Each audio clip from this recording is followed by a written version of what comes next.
Nadia pi ale kham syajan basit palang kasih ale tuan no senda jonga ale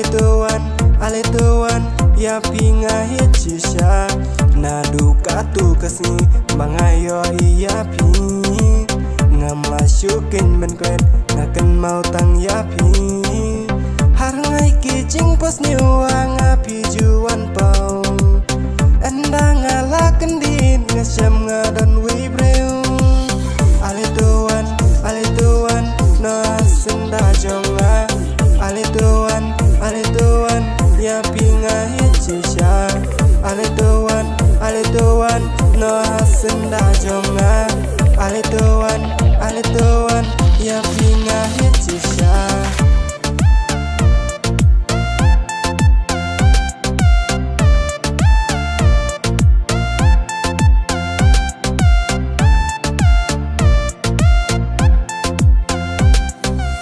yapi ngai cisha ombang keren rumah hadonun detang mapi iban syong ne sirta habang adon bapi mensim jong akasuk kamperwat langalong tangukun baduk na benta jong pingan tom kiding pengkyang baroki jingduna sisangan penbyang na benta jong pingan tom kiding pengkyang baroki jingduna sisangan penbyang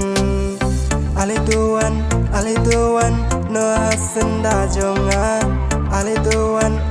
tuan ya pinga hichisha napi ngakwa macingit ngakwa pinlong no i jonga haba ngayo iya pi mensim kakmen shisha ngakwa ban yo cingit ditang napi nabaroki bangai ngalajit tang yapi ale tuan no senda jonga ale tuan ya pinga hichisha ngatip ditang mapi yang aban na jingkmen haba pi pai syanga pi jing kermen jing babru jong pi shisha ngam nang batai wala hakmat jonga pim nang ban riem stai buram akor hanga ka batam ya pi menta syaying bengan yalam na benta jong pingan tom kiding pengkyang baroki jingduna sisangan penbyang tangbat pi shisha ngalarai kut ngam kwa tang si tengpor jengit jong ikan kut ale tuan no senda jonga ale tuan ya pinga hichisha ale tuan no senda jonga ale tuan